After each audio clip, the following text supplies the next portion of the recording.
Hello everyone, आप सभी का इंटेलिजेंस गैलेक्सी में स्वागत है। तो चलिए आज का इम्पॉर्टेंट टॉपिक होगा मानव निर्मित तंतुओं का निर्माण यानी पॉलीमराइजेशन एवं केमिकल स्पिनिंग के बारे में हम लोग क्या करेंगे, डीपली देखेंगे।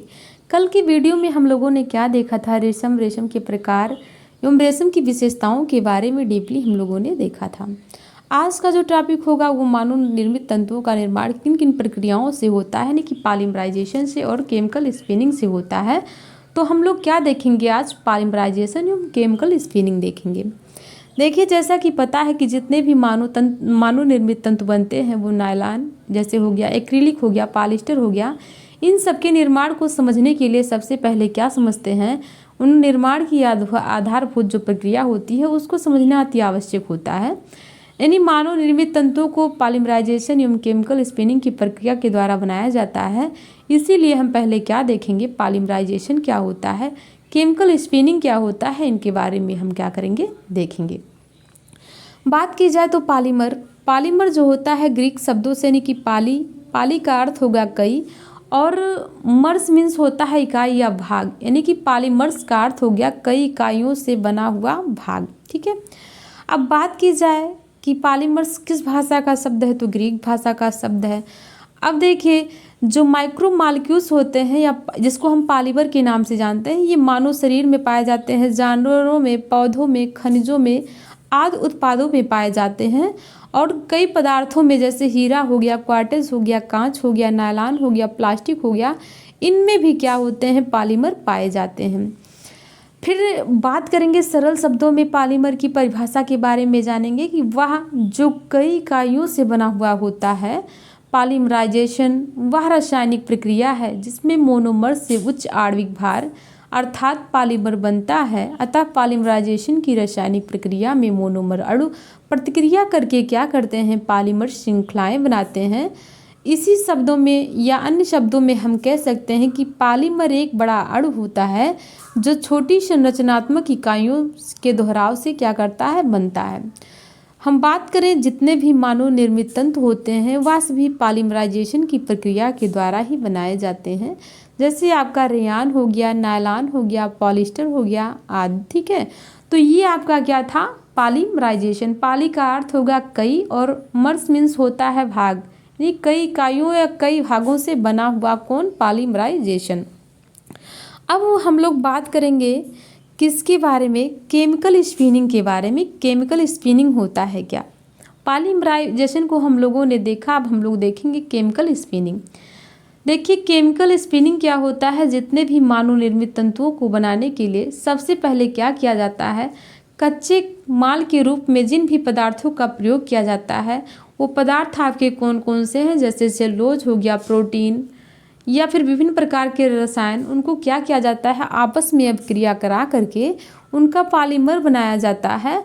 और इस पॉलीमर के तंतु के रूप में प्राप्त करने के लिए केमिकल क्या की जाती है, केमिकल स्पिनिंग किया जाता है। और इस प्रक्रिया में जो पॉलीमर होता है, पॉलीमर के सॉल्यूशन से तंतु प्राप्त करने की प्रक्रिया को क्या कहते हैं, केमिकल स्पिनिंग कहते हैं। यानी कि पॉलीमर के सॉल्यूशन से तंतु प्राप्त करने की प्रक्रिया को क्या कहते हैं, केमिकल कहते हैं। अब बात करें, केमिकल के कई चरण होते हैं। ठीक है, केमिकल के चरण के बारे में बात करें तो पॉलीमराइजेशन होता है स्पिनिंग रेट के माध्यम से बाहर निकालना, फिलामेंट को ठोस बनाना, फाइबर की ड्राइंग की जाती है, फिर उसका क्या किया जाता है, स्टेपल कटिंग किया जाता है, फिर उसको लपेटा जाता है।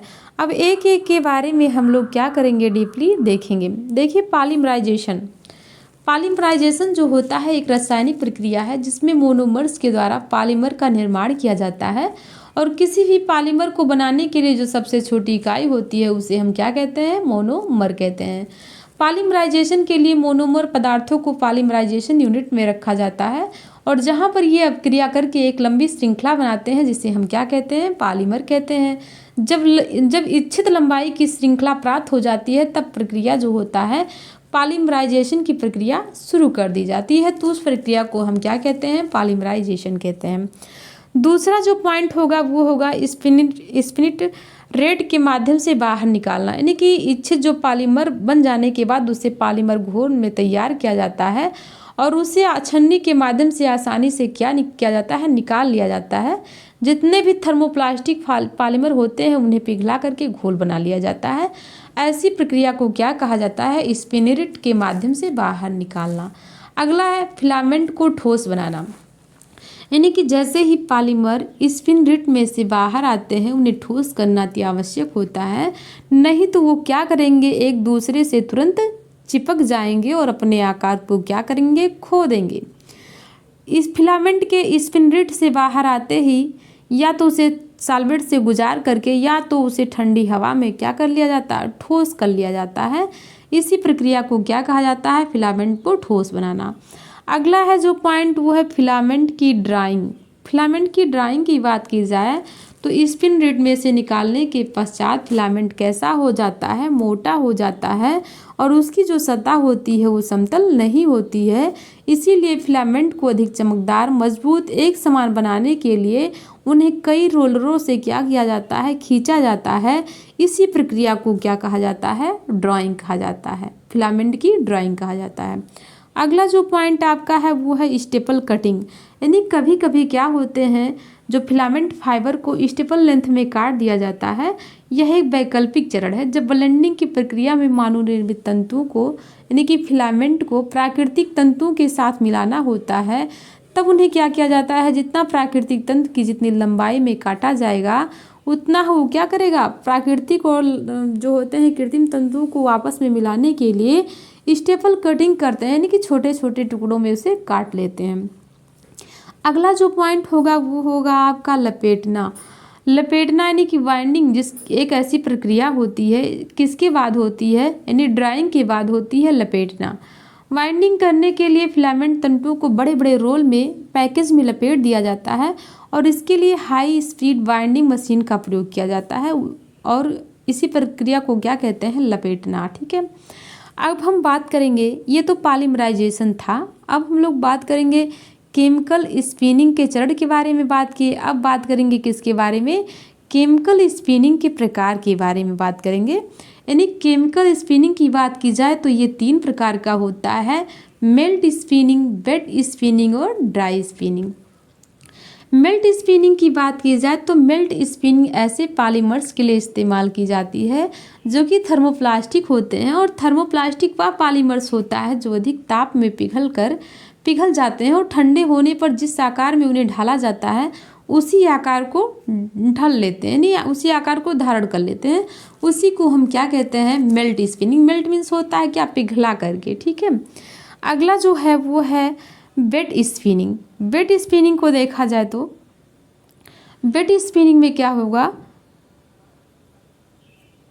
वेट स्पिनिंग की बात की जाए तो इसमें क्या होगा? वेट स्पिनिंग में स्पिनिंग की सब ये जो बेट होता है ये स्पिनिंग का सबसे प्राचीन तरीकों में से एक होता है। और बेट स्पिनिंग में जो पॉलीमर को एक सॉल्वेंट के सॉल्यूशन में घोल करके स्पिनिंग सॉल्यूशन तैयार कर लिया जाता है। और इसमें क्या होता है? वेट स्पिनिंग उन पॉलीमर्स के लिए प्रयोग किया जाता है जो उच्च ताप पर पिघलाए नहीं जा सकते हैं। ऐसे पॉलीमर्स को सॉल्वेंट में घोल करके सॉल्यूशन तैयार कर लिया जाता है। इसी को क्या कहा जाता है? वेट स्पिनिंग कहा जाता है। अगला हम बात करेंगे किसके? ड्राई स्पिनिंग के बारे में। यानी ड्राई स्पिनिंग होता है क्या? ड्राई स्पिनिंग भी ऐसे पॉलीमर्स के लिए इस्तेमाल किए जाते हैं जिन्हें पिघलाया नहीं जाता है। जैसे ही नाम से ही स्पष्ट है, ड्राई स्पिनिंग सूखी कताई। ठीक है, इन पॉलीमर्स को सॉल्वेंट में घोलकर सॉल्यूशन तैयार कर लिया जाता है। सॉल्यूशन को स्पिनरेट से गुजारते हैं तथा गैस अथवा एयर के कमरे के संपर्क में लाया जाता है। और जैसे ही फिलामेंट हवा या गैस के संपर्क में आता है, सॉल्वेंट क्या करता है? उड़ जाता है और जिससे फिलामेंट ठोस अवस्था में आ जाता है। इसी तरह acetate, dry acetate, acrylic fibre आदि ड्राई स्पिनिंग के द्वारा बनाए जाते हैं। इसी प्रक्रिया को हम क्या कहते हैं? ड्राई स्पिनिंग कहते हैं। यानी जितने भी मानव निर्मित तंतु हैं उन पर केमिकल स्पिनिंग और क्या होगा? पॉलीमराइजेशन की 2 प्रक्रियाएं होंगी। इसके बगैर मानव निर्मित वस्त्र नहीं बनाए जा सकते हैं। तो ये आपका क्या था? केमिकल स्पिनिंग था और पॉलीमराइजेशन था। ठीक है, आई होप आप सभी को समझ में आया होगा।